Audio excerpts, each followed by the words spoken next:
Hey everybody, welcome back to my channel. This is Bree's Toys and Games. My name is Stephanie Bree, and today I'm starting a new series. I'm going to probably try to do these once in a while, maybe not every week, we'll see, but maybe once a month or so. But what I'm going to do is I'm going to pick a popular villain or character from pop culture, a horror movie character, sci-fi action movie character, a comic book character, whatever, video game character, and try to find the most appropriate Dungeons and Dragons equivalent of that character. And as the title implies, today we're trying to figure out what would Freddy Krueger be if he existed in Dungeons and Dragons. So I've got some source books here that we'll be flipping through. This is going to be a little bit of a long video. We will be doing some skimming, but we'll be able to rule some stuff out pretty quick. But we're going to figure out what is Freddy Krueger if he was a D&D monster. Now, the obvious answer is he's a dream demon, right? Because that's what they refer to him as sometimes in the movies. But we can rule that out immediately, because two reasons we can rule that out. Reason number one, within the context of the films, they have established that they operate under Catholic mythology. This is very heavily established in Dream Warriors, but also subtly hinted at in the other films. And demons in Catholic mythology are not humans. They're fallen angels. A human cannot become a demon in Catholic mythology. They can become a ghost or a poltergeist or some other type of entity, but not a demon. Within Dungeons and Dragons, mortals who are chaotic evil can, when they die, go to the abyss, and they become a primitive demon baby. Like, in hell, they would be a lemur, but they have a version of that in the abyss, where they can kill other, whatever those things are called, and rise the ranks, and then eventually become a demon. But that takes thousands of years. And from what we've seen in the films, one, Freddy Krueger did not have thousands of years to do that. And two, he does not have the intelligence or the prowess, based on what we know about him as a human, to be cunning enough to be able to do those things. Now, we do see in Freddy's Dead, The Final Nightmare, the three dream demons, which we will say are some sort of type of demon, do bestow upon him his position of Dream Master and the ability to do the things he does. So we're going to have to identify what his powers are and find D&D equivalents. So we know he can travel through different planes. We know this because the dream world is not... It's a separate plane. It's an alternate plane of existence. When you go to sleep, you don't go... Freddy Krueger does not enter your dream, your subconscious, in your dream and terrorize you. What he does is when you fall asleep, he uses your dream to open a door that transports your astral projected consciousness into the dream world, whatever that is, and then he has a physical presence there. So we know the dream world is a separate dimension. We know this from the films because they actually talk about it in Freddy's Dead, but they also talk about it in The Dream Master, where he says the line, "I've been guarding my door for a long time, bitch," because bitch is his favorite adjective. Where she's repeating the Dream Master rhyme, Master of Dreams, blah, blah, blah. And they're talking about there's different doors to different portals. So we know within the Nightmare on Elm Street lore, Freddy Krueger exists in a alternate universe, or a separate realm, a plane of existence, that is not the material plane, because he can enter the material plane. We see this. If you're holding on to him when you wake up, you take him out of the dream. They do this in too many movies for me to sit here and list all the occurrences. They do this. They do it a lot. So that's very firmly established.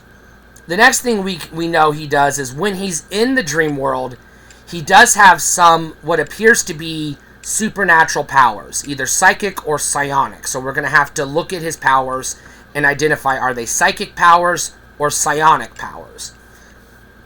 Subtle difference in Dungeons and Dragons. We also have to recognize that in the dream, we're going to say dream world, but whatever plane of existence, which we're going to identify the dream world as, he has a physical presence there. You can cut him, you can hurt him, he can cut himself. Now he can regenerate near infinitely from what we've seen, and he can polymorph. We've seen this. He also has telekinetic powers. He can also teleport. He can walk through walls or phase shift. He can shape shift, which is the same thing as polymorph. He can throw his voice. He can disguise himself as whoever he wants. And it's not an illusion. It's a physical transformation. We know he can manipulate other creatures in the plane. Dogs with human faces. A pot roast pig on a table, etc. And we know that he can enter the physical world, not just exiting the dream if somebody wakes up while in proximity to him, physical proximity to him, but also he can project his consciousness out of the dream dimension into his bones, his body. So we can rule out vampire. He's not a vampire. He doesn't fit anything at all in vampire lore. We can rule that out. We can rule out Lycan. We can rule out zombie. I had a friend suggest to me that he's a lich. Now, as a lich who transfers from the prime material plane into some other dimension, he does exhibit a lot of lich qualities and powers, and his appearance is very similar to a lich. And the most famous lich in Dungeons & Dragons, Vecna, has been compared to Freddy Krueger, at least within the Stranger Things mythos. So we do have a basis for considering him a lich. So we are going to look at lich lore first to see if yes, we can just say, yep, there it is, we found it. Or if that's not a good fit, we keep looking. These are the books I'm going to be referencing. Dungeons & Dragons 3rd edition, Manual of the Planes. 3rd edition, or 3.5 edition, Monster Manual. 5th edition, Monster Manual. 1st edition, Monster Manual, and Monster Manual 2. 3rd edition, Fiend Folio. And this one's from Castles and Crusades, but it's classic monsters. But we're just going to use this as a, just as a, if we don't find anything else, or just, we'll just skim through it just in case. These are all the monster books that I currently have in my possession. Obviously, if I had the other books, we would reference them. But we're going to start with the Manual of the Planes, because the first thing I want to do is identify where in the D&D cosmology would the dream world exist. We know it's not the material plane. We can rule that out. So let's just skim through the various planes. So let's just skim through the book. We have planar traits, introducing the planes, physical traits, gravity, blah, blah, blah. We don't need to worry about that. Let's just look at the individual planes. Planar interaction, coexisting planes. If a link between two planes can be created at any point, the two planes are coexistent. Well, we do know the prime material plane does coexist with some plane, whatever the dream world is, because he can travel back and forth via dreams, but also by way of some type of portal connected to his bones. But he can also project his consciousness into the prime material plane, because we see this in Dream Warriors, where he appears in the mirror and he physically manipulates the real world Sync and manipulates Kristen into cutting her wrist. But we also see it in Freddy's Revenge pretty heavily, where he possesses Jesse. So we do know he has the capability of possessing somebody and transforming them into him. So that it's not a power that is explored, but it does exist. So we have the cosmology. So we're going to skim through this, and we're just going to look at the different planes. Alright. Monsters is races. We're going to skip through this. Although this is an interesting chapter. And these spells, we're going to skip this. The transitive planes. Here we go. Alright, so the first one we have is the astral plane. It is the space between everything. The astral plane is the space between planes. When a character moves through an interplanar portal or projects their spirit to a different plane of existence, they travel through the astral plane. It is an endless sphere of clear, silvery sky. Nope. We can rule out the astral plane. So let's keep going. There's no gravity. Okay, it's not the astral plane. So we can rule that out, which I knew we were going to rule that out right off the bat. Ethereal plane. It is a plane out of phase. It is a plane of ghosts and monsters. Okay. It is right next to you. Ethereal traits. The ethereal plane seems almost a non-plane in that it is tightly wedded to the material plane. It can be thought of as a fourth physical dimension or a vibration. It has the following traits. No gravity. Okay. Well, we kind of see gravity topsy-turvy in the dream world, so let's keep going. Normal time, infinite and finite size. The ethereal plane's size depends on which plane it is adjacent to. Getting closer. Alterable morphic. There is little on the plane to alter, however. Even if the coexistent plane has one or more of these traits, the ethereal plane does not have elemental or energy traits. Okay, so we can rule out the ethereal plane. Alright, that was easy. Plane of shadow. We might get in somewhere. The plane of shadow is in many ways the dark duplicate of the material plane. Close. Much is similar, but there are significant differences. The plane of shadow has the following traits. Normal gravity. Okay. Normal time. Infinite size. Magically morphic. Spells such as shadow conjuration and shadow evocation modify the base material of the plane of shadow. Okay, no elemental or energy traits. Some small regions on the plane of shadow have the minor negative dominant trait. Mildly neutral aligned. Enhanced magic. Okay. Impeded magic. Spells that use or generate light or fire may fizzle. Okay. Travelers typically access the plane of shadow with spells or permanent portals. The most common way to visit the plane of shadows is to use the Shadow Walk spell for fast travel from one point to another. The spell moves its target up to 7 miles per 10 minutes on the plane of shadow, regardless of normal speed. Shadow inhabitants. While the shadow is not evil in itself, it is home to a wide variety of foul creatures. A shadow, an undead creature that sucks the strength from adventurers on either the material plane or the plane of shadow. Okay, Shadow is a good candidate for his monster type. The plane of shadow has native versions of many of the plants and animals found on the material plane. Okay, more dangerous monsters such as the shadow mastiff and the nightshade call the shadow plane home. There are numerous stories of castles and entire cities that have been sucked up. Movement and combat is normal on the plane of shadow, but travelers can cover great distance on the corresponding material plane by stepping across the plane of shadow. Okay. Given the limitations of vision and magic, combat on the plane of shadow is otherwise normal.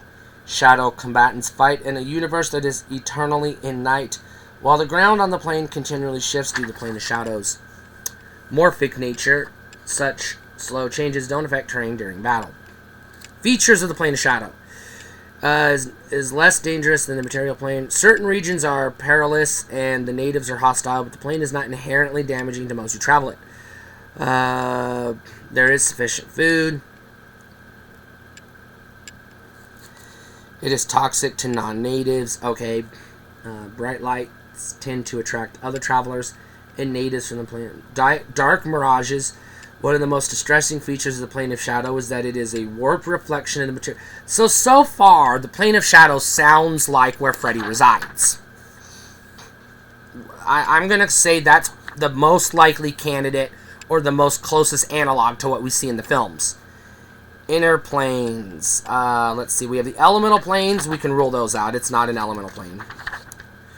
So far, the plane of shadow was the most likely candidate, but let's keep looking. We know it's not an elemental plane because there's no, unless there's a dream element, which there is not. Negative energy plane. This is an, okay. Heart of darkness. Negative energy plane is a barren, empty place of void without end and a place of empty, endless night. Is most hostile of the inner planes. Subjective directional gravity, similar to the elemental plane of air. On this plane, each inhabitant decides his own down. That's something we see in the Elm Streets. Normal time, infinite size, alterable morphic, major negative dominant, enhanced magic, movement on the plane functions like it does on the material plane. The greatest immediate danger on the negative energy plane is the plane itself. Its brooding malevolence and soul-sucking nature are a threat to all who cross it.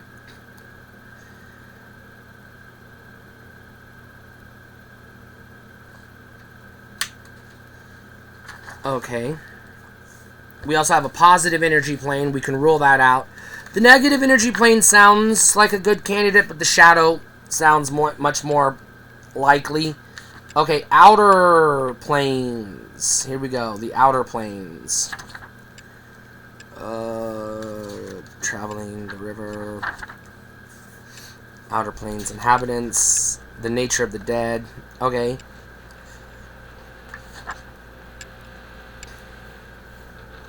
Yizgard. Features of Yizgard. Behaves like the material plane. Nope. Limbo. Limbo's a candidate. The strength of gravity is the same on the material plane, but individuals choose in which direction it pulls. Okay. Normal time, infinite size. Highly morphic.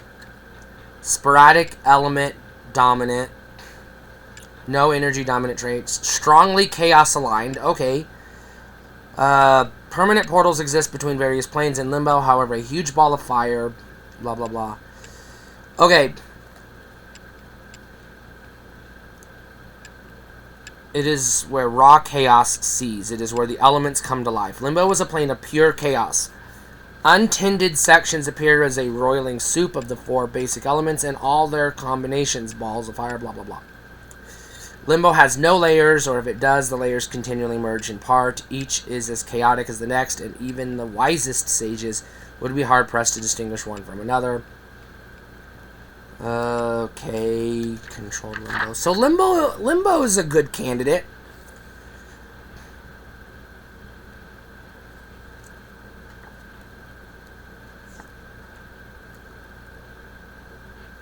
Okay, features of Limbo. Filled with wonders beyond count, a few of which are briefly presented, blah, blah, blah. Okay, I don't think Limbo is it. Pandemonium. Pandemonium, inhabitants, links. Pandemonium is a place of howling, screaming winds. Nope, it's not Pandemonium. It's not the Abyss. We know that. We know it's not the Nine Hells of Beator. Nope, it's not that one.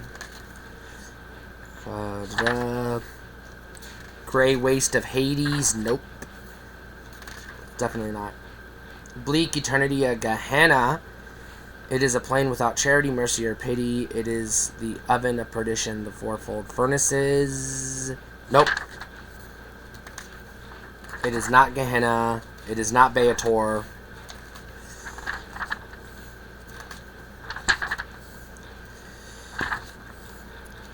Infernal Battlefield of Acheron.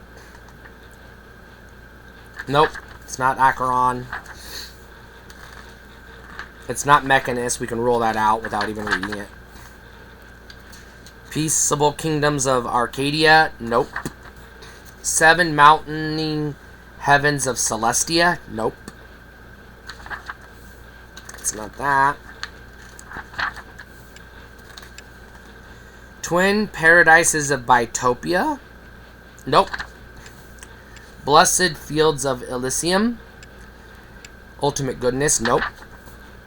Wilderness of the Beastlands. Nope.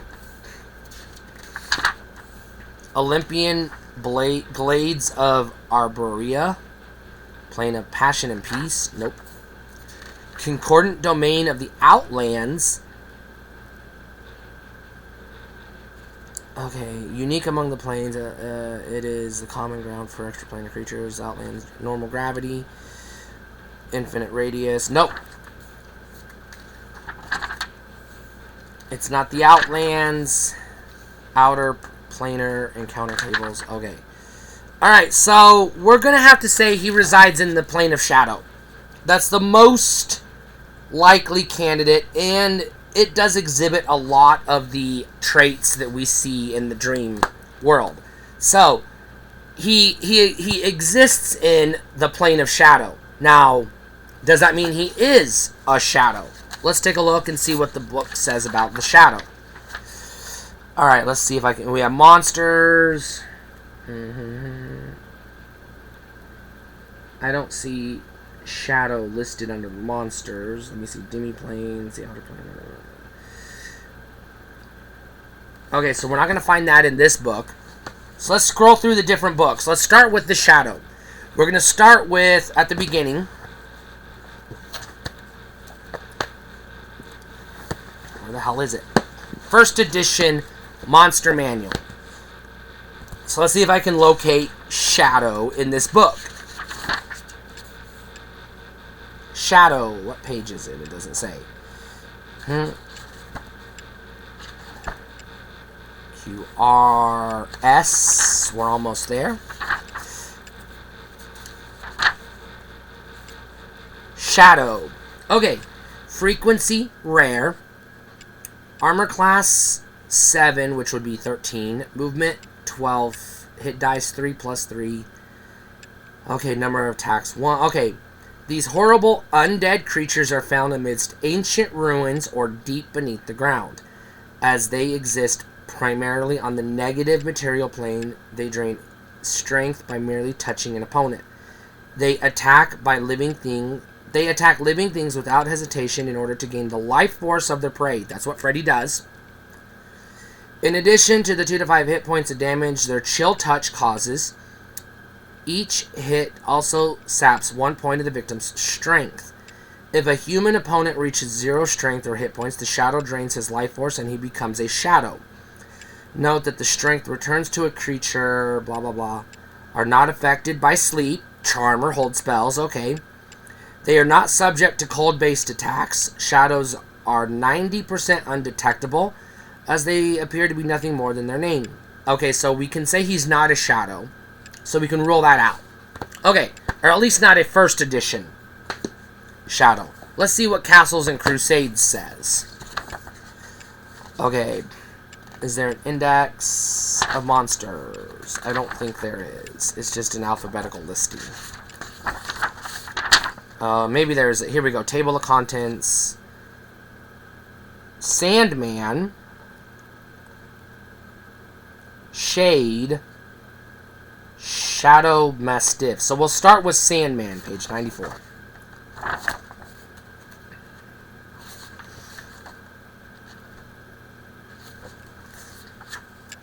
Alright.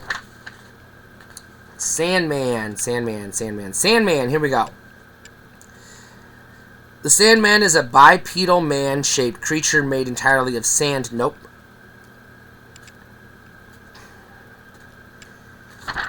Okay, Shade. A Shade is a human or demi-human that has traded its mortal existence on our plane for immortality on the Shadow Realm. Close. The process, while keeping their minds intact, have left them bitter, angry, and quite evil. Okay? They reside on the Shadow Realm, but will return to their home plane for various reasons. Yes. They still walk the path they did in life, as far as their class goes. Yes.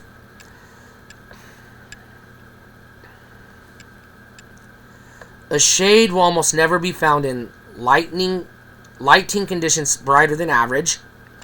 They hate the light and will stay away from it at all costs. Shades are almost impossible to discern in light darker than twilight, and can surprise easily if found here for their own purposes. Shades are known to stalk parties. The shade will react in combat much as it did in life. Okay. So, the shade, according to this, is more or less the D&D equivalent of a shadow.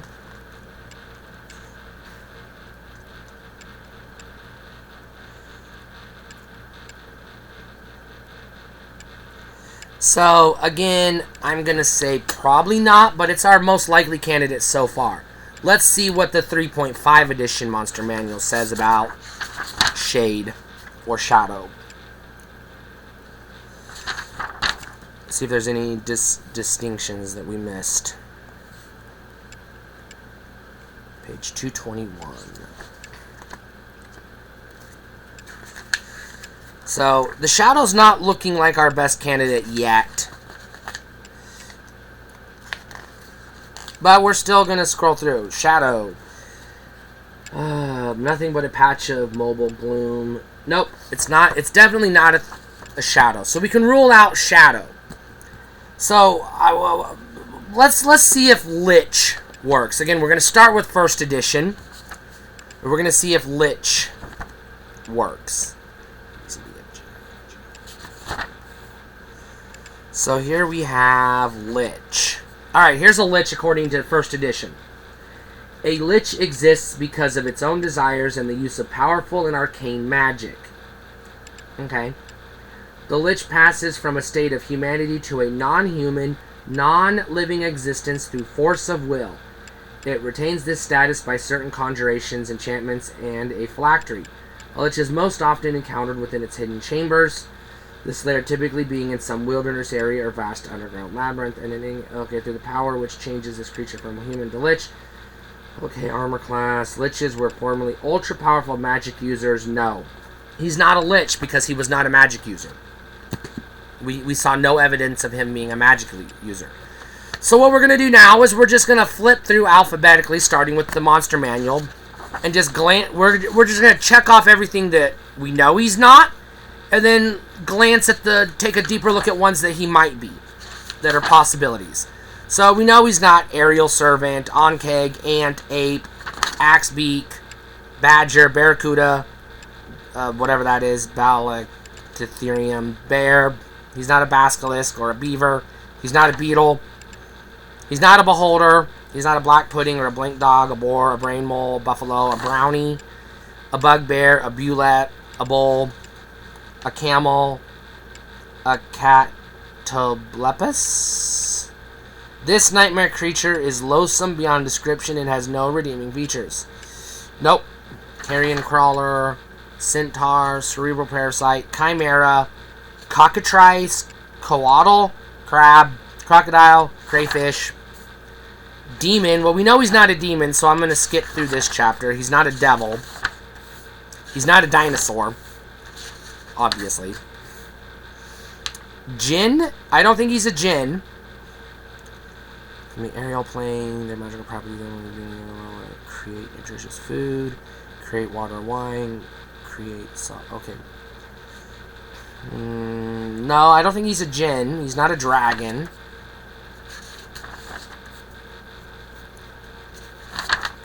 He's not a dwarf or a dryad. A dragoni. He's not an Efreeti, maybe? The Efreet are creatures from the elemental plane of fire. Nope. Elemental. He's not an elemental. He's not an elf. Flightless bird. Nope. Etine. Nope. Eye of the Deep. Nope.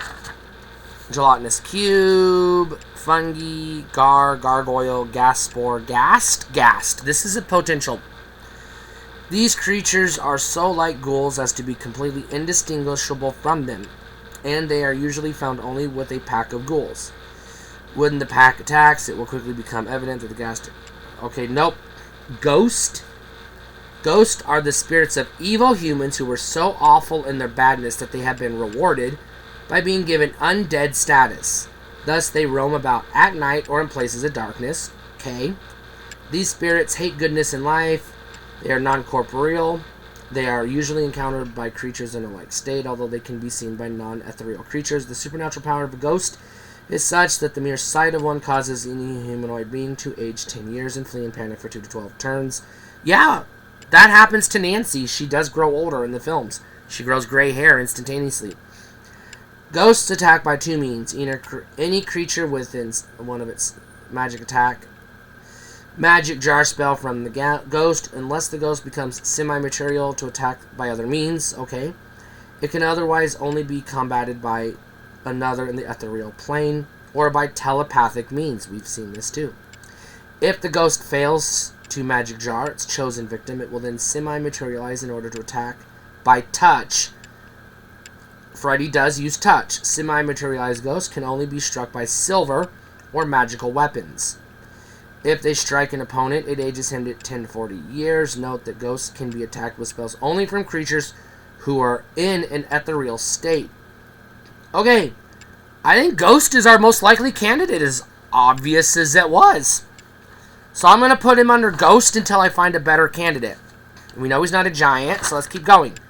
Let's hold on to Ghost for a second. Let's see what the 3rd edition Monster Manual says about Ghost, and then we'll see what the 5th edition one says. Because that's not a lot of information. It's close. We're definitely seeing some information. I mean, we're seeing some traits, but that's not enough. Page 116. Alright, let's see what the 3rd edition book says. Okay. Here we go. There's some depth to this. Alright. Ghosts are the spectral remnants of intelligent beings who, for one reason or another, cannot rest easily in their graves. Some ghosts go about their business with little or no interest in the living. Others, however, are malevolent spirits who loathe all life and seek to destroy it whenever possible. They can be driven off or destroyed. They return again and again until they deal with the reason for their existence. It greatly resembles its corporeal form in life, but in some cases the spiritual form is somewhat altered. Okay. A ghost behavior usually matches its life. The spirit of a miserly... Yep. So far, we have Ghost. Base attack. Incorporeal touch. Melee +8. Okay. Incorporeal touch. Reach 5. Special attacks. Corrupting touch. Malevolence. Manifestation. Size and type. The creature's type changes to undead. Hit dice. Okay. This is just how to create a ghost. Ghosts try to attack with surprise whenever possible. They strike from behind tombstones and burst from shallow graves. A ghost has all the special abilities of the base creature as well as those described below. Rejuvenation. We've seen this.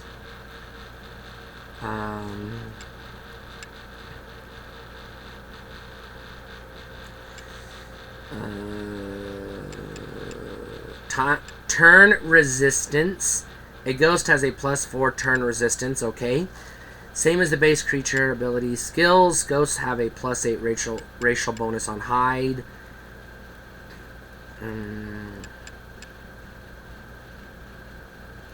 Treasure, none. Alignment, any. Level adjustments, okay. Alright, so Ghost is our most likely candidate using the 1st and 3rd edition rules. Let's see what 5th edition says. So far, I'm leaning towards Ghost.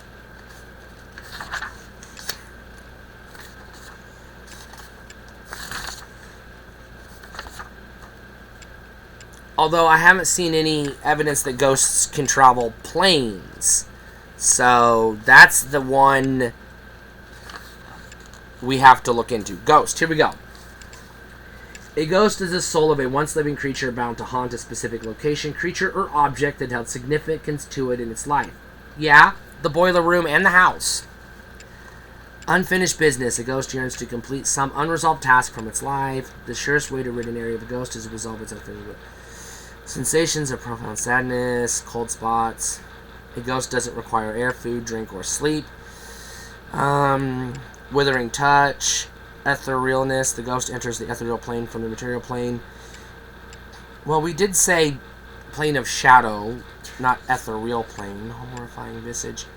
Possession. One humanoid that the ghost can see with... Okay, yeah, he can possess.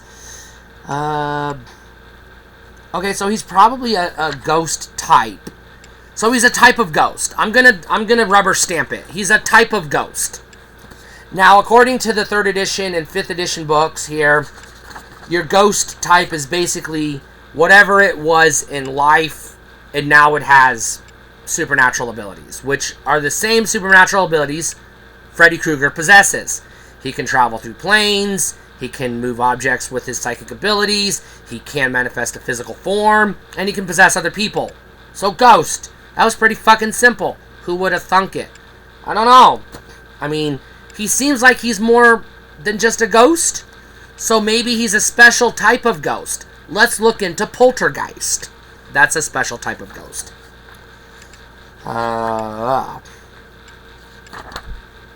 Mind Flayer, he is not. I'll say that with definitiveness. Purple Worm, Pseudo Dragon. What am I looking for? It's not a pixie. What did I say? Poltergeist. That's going to be... I don't see Poltergeist. I'm not seeing Poltergeist in the book. So I have to go back to the index. MNOP. No, Poltergeist is not in 5th edition in the Monster Manual. So I may have to reference a different book that I don't currently possess. Let's see if Poltergeist is in the 1st edition Monster Manual.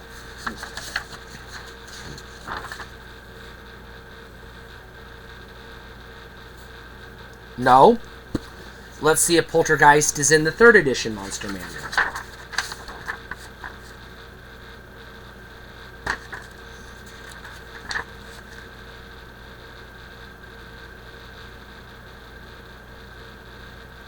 No. So he's not in the Monster Manual. So now we have to go into the extra books, which I have 2. Monster Manual 2 and Fiend Folio. So let's see if we can find something in the Monster Manual 2. How to use this book, preface. Alright, there is no table of contents. We're just going to have to skip through the books. Is there an index at the back of the book? Yes, there is. P.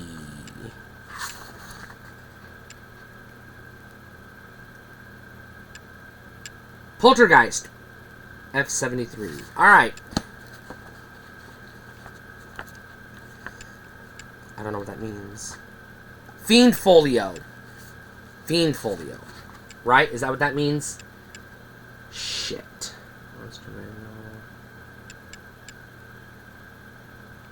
Okay, so Poltergeist is found in the Fiend Folio on page 73, which means he's not in this book.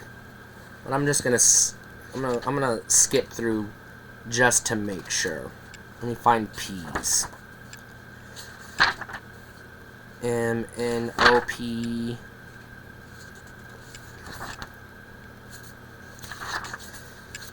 Alright, I found P's.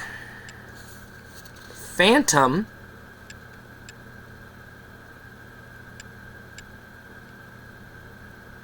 Nope, it's not Phantom. Okay, so he's not in this book, Poltergeist. So let's check out the Fiend Folio. Let's see if there's a mention of Poltergeist in the Fiend Folio. Alright. No, there is no Poltergeist in the Fiend Folio.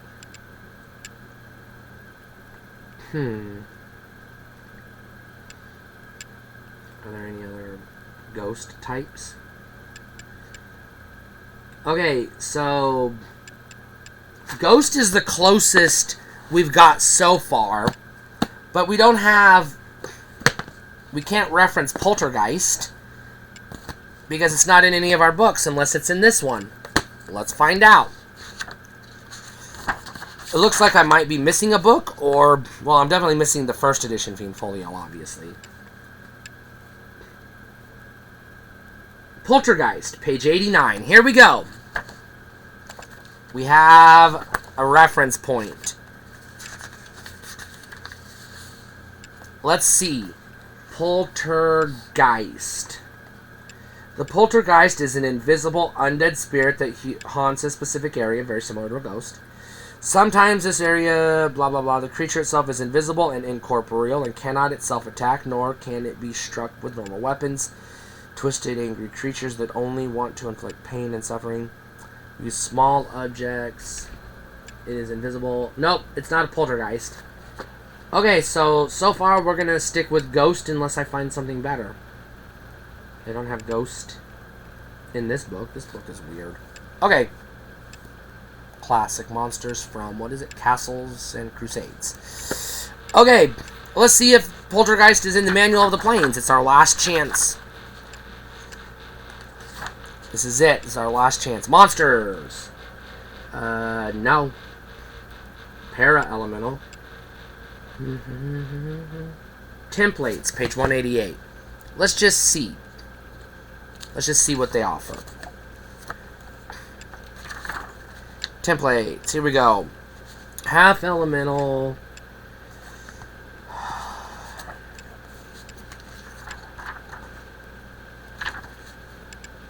Shadow creatures. Alright. Shadow creatures.